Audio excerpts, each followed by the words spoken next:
Goeiemôre en baie welkom hier saam met ons. Nou, ons het gisteroggend weer begin met die boek Psalms en ek wil vir jou verder gaan hier in Psalm 95 vanaf vers 2 af. Hy sê, laat ons met lofsange voor hom kom, hom met lofliedere besing, want die Here is 'n groote God, die groote koning bo alle gode.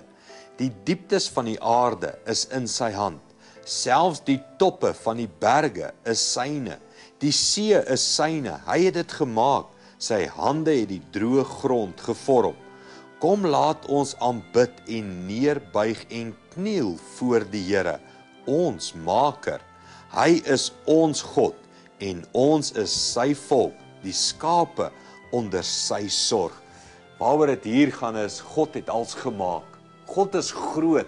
Hy het die berge gemaak, die valleie gemaak, hy het die see gemaak, hy het die droë grond gemaak, hy het alles gemaak.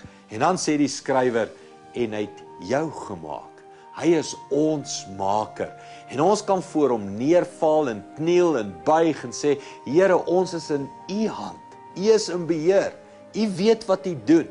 As jy daaroor twyfel, kyk rondom jou na die skepping. Hy het alles gemaak en hy het jou ook gemaak. En hy is in beheer van alles. Kom ons bid saam en sê dankie. Hemelse Vader, dankie dat as ons rondom ons kyk en ons sien die skepping, besef ons hoe groot u is. U het alles gemaak, maar u het ook my gemaak. En ek is u skaap, ek is u kind.